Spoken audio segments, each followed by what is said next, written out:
দেখুন দর্শক, ভাই বোন এবং বোনের জামাই গেটে লাথি দিয়ে বড় ভাইয়ের বাড়িতে ঢুকে পড়ল। বাড়িতে ঢুকেই তারা চিৎকার করে তাদের ভাবিকে ডাকতে লাগলো। ডাক শুনেই ভাবি হাসি মুখে বেরিয়ে আসলো এবং তাদেরকে জিজ্ঞাসা করলো যে আরে কি ব্যাপার তোমরা এখানে। এটা শুনে বোন জামাই বলল, আপনার লজ্জা করলো না এই কথা জিজ্ঞাসা করতে? তখন ছোট ভাই বলল, ভাবি আমি কখনো তোমার কাছ থেকে এরকম আশা করিনি, আমি ভাবতেও পারিনি যে আমাদের পরিবারে এরকম বড় একজন চোর আছে। ছোট বোন বলল, আমরা জানি তোমাদের পরিবারটা একটু গরিব, কিন্তু তুমি এরকম একটা নিকৃষ্ট কাজ কিভাবে করলে? এসব শুনে বড় ভাই বেরিয়ে আসলো এবং বলল যে কি ব্যাপার, তোরা এসব কি বলছিস? তোরা আমাদেরকে এত ছোট করে কথা বলছিস কেন? তখন ছোট ভাই বলল, বড় ভাই গত সপ্তাহে মায়ের জন্মদিন ছিল, তুমি ওই অনুষ্ঠানে যাওনি কারণ তোমার পায়ে সমস্যা, কিন্তু ভাবি গিয়েছিল।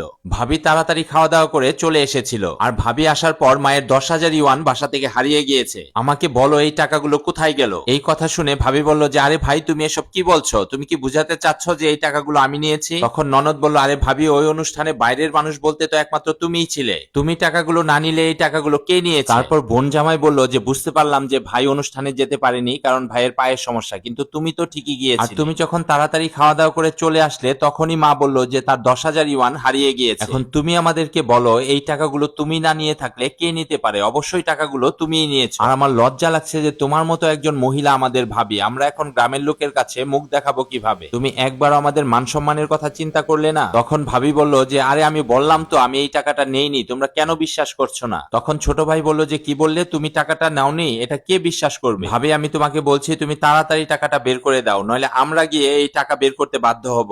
ভাবি বলল তোমরা কিন্তু এখন আমাদের উপরে মানসিক নির্যাতন করছো। এটা বলে ভাবি ঘরের ভেতরে চলে গেল। তখন ভাই বলল যে আমি বুঝতে পারলাম না তোমাদের কি হয়েছে, তোমার ভাবিও তো তোমাদের এইসব কথা বিশ্বাস করছে না। এটা বলে মানসিকভাবে বিপর্যস্ত ভাই চেয়ারে বসে পড়ল। এদিকে ভাবি ঘরের ভিতরে ঢুকে তার বিছানার নিচে যে অল্প কিছু জমানো টাকা ছিল এই টাকাগুলো বের করে নিয়ে আসে। ঘর থেকে বেরিয়ে এসে ভাবি বলল, তোমরা সবাই জানো তোমার ভাই কনস্ট্রাকশন সাইটে কাজ করতে গিয়ে তার পাটা ভেঙে ফেলেছে, আর বিগত কয়েক মাসে আমি অল্প অল্প করে এই টাকাগুলো জমিয়েছি, আমার কাছে এখন এই অল্প কিছু টাকাই আছে। এটা বলে সে টাকাগুলো একটি টেবিলের উপর রেখে দিল। তখন বড় ভাই বলল যে হ্যাঁ তোমাদের ভাবি সত্য কথাই বলেছে। এটা শুনে ছোট ভাই বলল যে না আমার তোমাদের কথা বিশ্বাস হচ্ছে না, এই তোমরা দুজন যাও তো গিয়ে ঘরের ভিতরে তল্লাশি করো। তারপর প্রথমে বোন জামাই ভাবিকে ধাক্কা দিয়ে সরিয়ে ঘরের ভেতরে ঢুকে পড়লো। তাদের আচরণে অসহায় ভাই এবং ভাবি মনের কষ্টে আহাজারি করতে শুরু করলো। তখন বড় ভাই বলল যে ওরা আমাদের সাথে এরকম করছে না, এর পরিণতি কিন্তু ওদেরকে অবশ্যই ভোগ করতে হবে।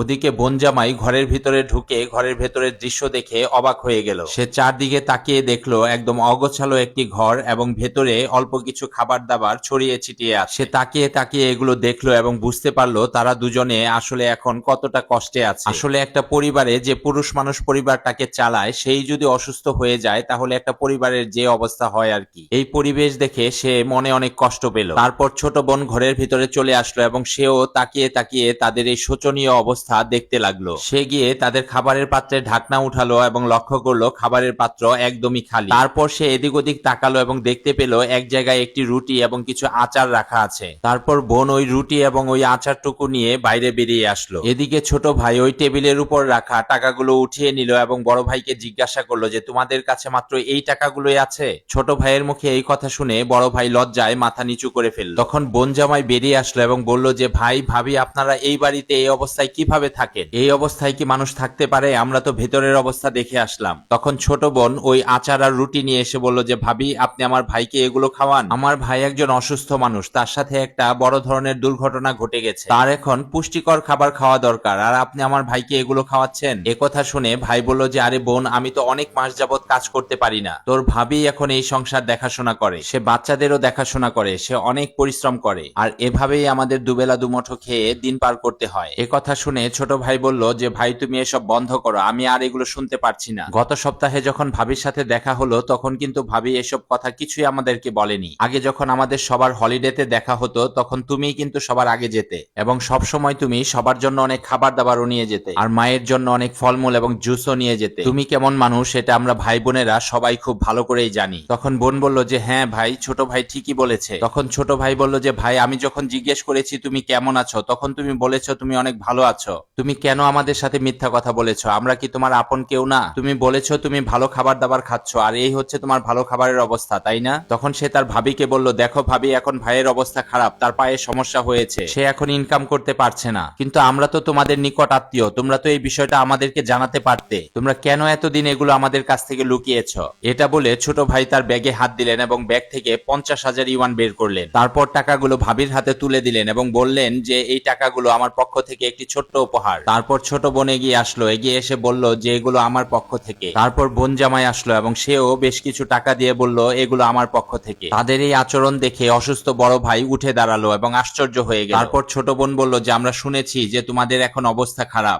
আর আমরা এতক্ষণ যা করেছি এগুলো সবই আমাদের সাজানো নাটক ছিল, কারণ আমরা জানি যে আমরা যদি অভিনয় না করি তাহলে তোমরা কখনোই তোমাদের সমস্যার কথা আমাদেরকে বলবে না। তখন বড় ভাই আশ্চর্য হয়ে বলল যে ভাই বোন বোন জামাই এগুলো আসলেই তোদের অভিনয় ছিল? তখন ছোট ভাই বলল যে ভাই আমি আজকে কিছু কথা বলবো, তুমি যখনই কোনো সমস্যায় পড়বে তখন আমাদের কথা মনে করবে, আমাদেরকে জানাবে। তুমি এতদিন অনেক কষ্ট করেছো কিন্তু আমাদেরকে কিছুই জানাওনি, আমরা কি একই পরিবার না? ভবিষ্যতে তোমার যত সমস্যাই হোক না কেন তুমি সবসময় মনে রাখবে তোমার ভাই বোন তোমার পাশে আছে। মনে রাখবে তোমার যে কোনো বিপদে আমরা তোমার পেছনে তোমার ব্যাকআপ হয়ে দাঁড়াবো। এই কথাগুলো শুনে বড় ভাই বলল যে আজ আমার মনে হচ্ছে আমি এই পৃথিবীর সবচেয়ে সৌভাগ্যবান মানুষ, আর যার এরকম ভাই বোন আছে তার কি এই পৃথিবীতে আর কোনো চিন্তা আছে? তখন ছোট ভাই বলল যে ভাই ভাবি চলো আজকে আমরা স্পেশাল কিছু খাবো। দর্শক যত কিছুই বলেন না কেন পরিবারের চেয়ে গুরুত্বপূর্ণ এই পৃথিবীতে আর কিছু নেই, আর রক্তের সম্পর্ক হচ্ছে সবচেয়ে বড় সম্পর্ক এবং সবচেয়ে কাছের সম্পর্ক। কোনো ভাই বা বোন বিপদে পড়লে অন্যান্য ভাই বোনদের উচিত অবশ্যই তাকে সহযোগিতা করা, কারণ বাবা মা হচ্ছে আপনার অর্ধেক জীবনের আশীর্বাদ আর ভাই বোন হচ্ছে আপনার সারা জীবনের আশীর্বাদ। দর্শক আজকের এই পারিবারিক শিক্ষামূলক ভিডিওটি আপনাদের কাছে কেমন লেগেছে অবশ্যই কমেন্ট করে জানাবেন, আর ভিডিওটি ভালো লাগলে বেশি বেশি লাইক এবং শেয়ার করে সবাইকে দেখার সুযোগ করে দেবেন। সবাইকে অসংখ্য ধন্যবাদ।